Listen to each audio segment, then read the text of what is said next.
আমরা বিচ্ছেদে যাব, প্রশ্ন একটা রাখছে, এটা জবাব করতে গেলে একটা গান গাইতে হবে।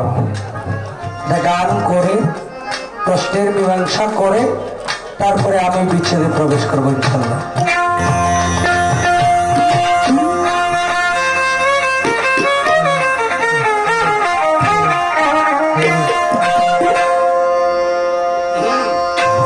इश्क़ मोहब्बत पैदा करो, नबीर नामे दुरूद पढ़ो।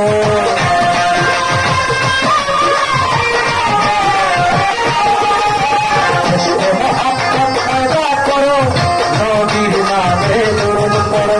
दुनिया पैदा करने सबर থাকিতে চিরতরে। इश्क़ मोहब्बत, इश्क़ मोहब्बत।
শরীরটা জার্নি বেশি কইরা কয় না যে ভাই মন দেয় জানদায় দেয় না। এটা আমাদের ময়মনসিংহের ভাষা, মানে ময়মনসিংহের আঞ্চলিকতা কিছু। মনটায় দেয়, জানটায় দেয় না। আছে মনে করেন যে 80 বছরের এক লোকটাই বাসিটা একটু কমাও, বাসি গেটটা কমাও, যে 80 বছর যখন ঠিক আছে 80 বছর বয়স হইল তার নিয়ত একজন 18 বছরের যুবতীরে বিয়া করবো। তো মনে দেয় জানে দেয় না। আমি কইছিলাম যদি ঝামেলা হয় তাহলে পদ্মা সেতু হয়েছে এখন 3-4 ঘন্টা তাই দিব না, সরাসরি যাওয়ান যাইব গা। এরপরে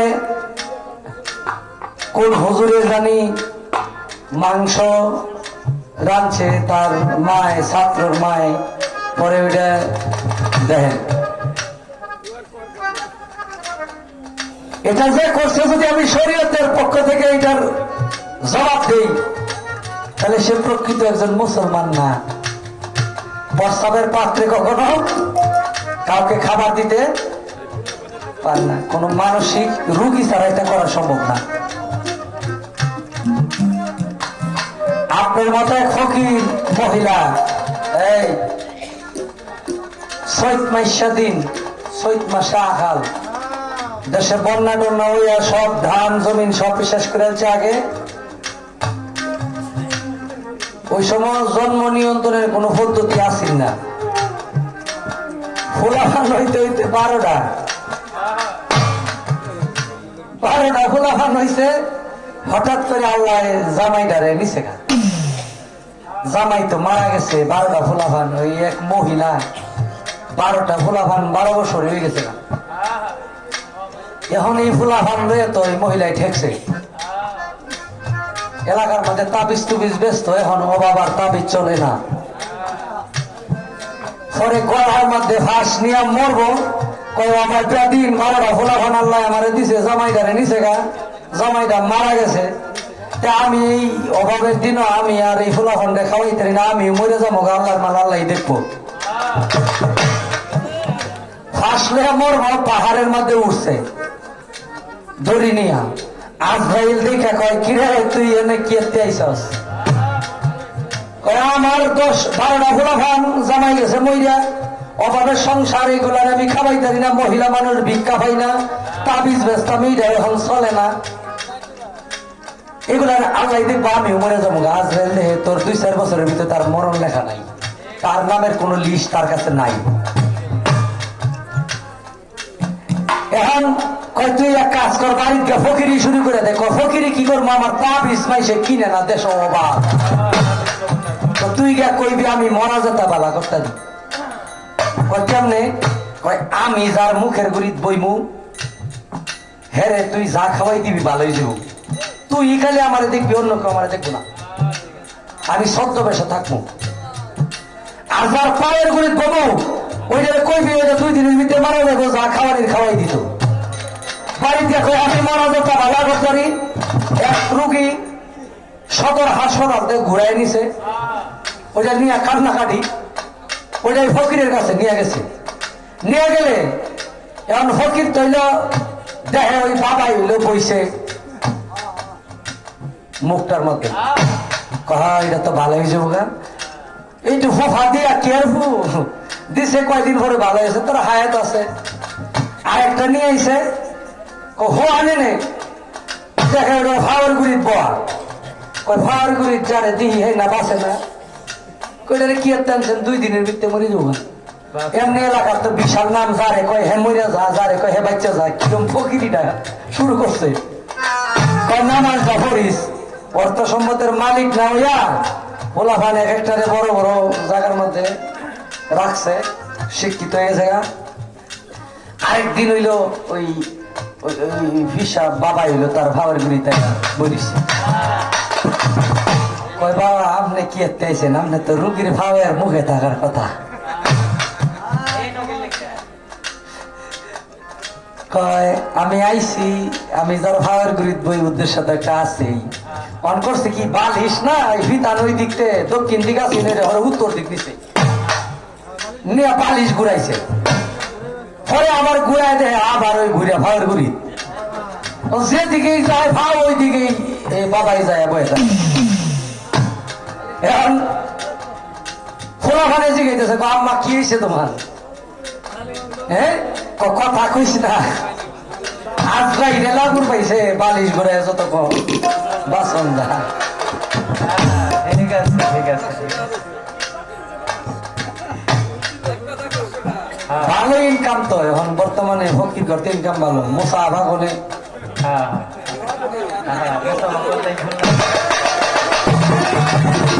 এই দুনিয়ার মধ্যে ভাই কয়টা আলেমের বাড়ি গাড়ি আছে? 90% আলেম মানে সপ্তাহে 5 দিন গরুর মাংস খায় কিনা সন্দেহ আছে। আরে মসজিদ মাদ্রাসার মধ্যে যে খায় এটা এক শ্রেণীর মানুষ তাদেরকে ভালোবাসে না, 3 শ্রেণীর মানুষের ইবাদত কবুল হয় না। এক শ্রেণীর মানুষ হইল যে আলেমকে সম্মান করতে জানে না, ওইটা তো সালামও দিছে না, ফালাটা শুরু করার আগে দেখছেন এইটা নইল মারিফতের ফকির। দেহা দিলে কি আমি হাসা কথা কবার দিব? ওই গানেরটা লেখছে সাত গায়া পাটনায়া মোল্লা রে খাও যে বাড়ি বাড়ি, হিন্দু ঘুষের মিষ্টি খাওয়া কোন সরাই রয় জারি, সারের হয় না মুসলমানি, গাভীর হয় না বিয়া। এটা কেডায় কোন ব্যাগ কলে শিখাইছে আপনার এই গান? শুনেন শুনেন, কলেমা জায়েজ শুধু আশরাফুল মাখলুকাত নবীর উম্মত যারা মানুষ তাদের কাছে কলেমা দিয়ে বিয়া পড়াইতে হয়। জিন এবং ইনসান এই দুইটার মধ্যে কলেমা চলে, বাকি কোন জাতির উপরে কলেমা চলে না। কারণ জিন ইনসান ব্যতীত কোন জাতিকে আল্লাহ ইচ্ছা শক্তি দেয় নাই, জ্ঞান শক্তি দেয় নাই। জ্ঞান শক্তি ইচ্ছা শক্তি এই দুইটা জাতির আছে বিদায় এই দুইটা জাতির বিচার হবে, একটা হলো জিন আর একটা হলো ইনসান। ওই জায়গায় সারের মুসলমানি লাগে না, ওইটা আল্লাহ মানে হালাল করে দিছে সবকিছু, খালি অপবিত্র জিনিসটা বাদে তার ভিতরে যা থাকে আর বাকি মাংস আল্লাহ পাক রব্বুল আলামিন 18,000 মাখলুকাতের ভিতরে সমস্ত কিছু সৃষ্টি করছে মানব জাতির কল্যাণের জন্য। মাছের নাইরে খালা ফুফু আপন পরের জ্ঞান, মমতাজ কয় সেই মাছ খাওয়া জায়েজ হইল কেন? ওই যে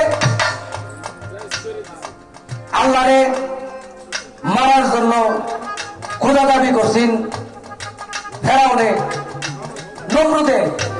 নমরুদ খোদা দাবি করছে, খোদা দাবি করে কইতেছে যে তীর মারে, আকাশে তীর মারে। আল্লাহ কইতেছে করে একটা বুঝ দিতে হইব, মাছের শরীর তীরের আগে লাগানোর পরে এখান থেকে কিছু রক্ত ওই তীরের আগায় আইসা নমরুদের সামনে পড়ছে। নমরুদ কয় এই যে দেখো আমার বান্দা যারা, নাউজুবিল্লাহ, আবার এটা কাটতে কুটতে চাইলেন না, আবার কইন নয়ন শেখের বান্দা কইছে, পরে আবার কালকাতে আমারে ধরে নিব। ইউটিউব আমাদের জন্য ভালো, কিন্তু সিস্টেম কইরা হ্যাঁ কত মানুষ কত দিকে, ঠিক না? বর্তমান সময়ে খুব সাবধান। আপনারা এই যে দাদারা যারা আছেন, যে গভীর আলোচনা কি আমাদের কাছে নাই?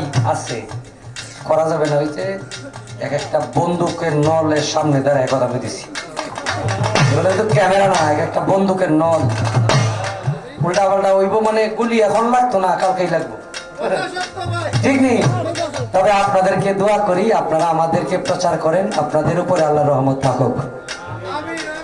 মমতাজ কয় মাছ খাওয়া জায়েজ হইল কেন? ওই যে মাছের রক্ত তীরের আগায় ভরাইছে, পরে কয় আল্লাহরে মাইরে লাইছে, নাউজুবিল্লাহ।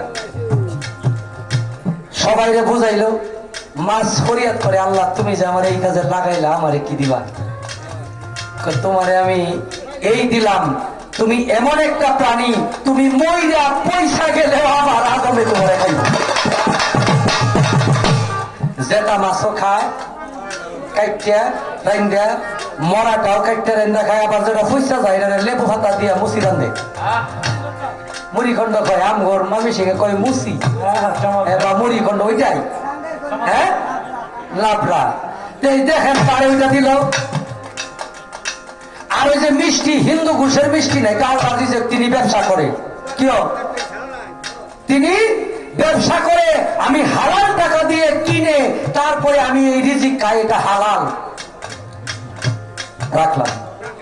প্রশ্ন করছে, একটা প্রশ্ন তো করছে, মনে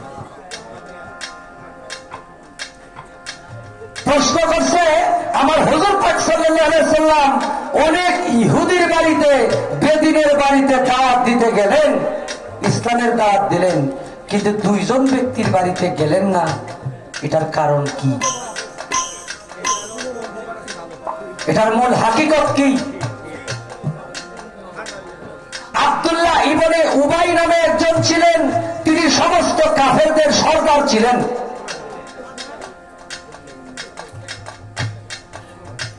সেই উবাই ছিলেন সমস্ত কাফেরদের সরদার।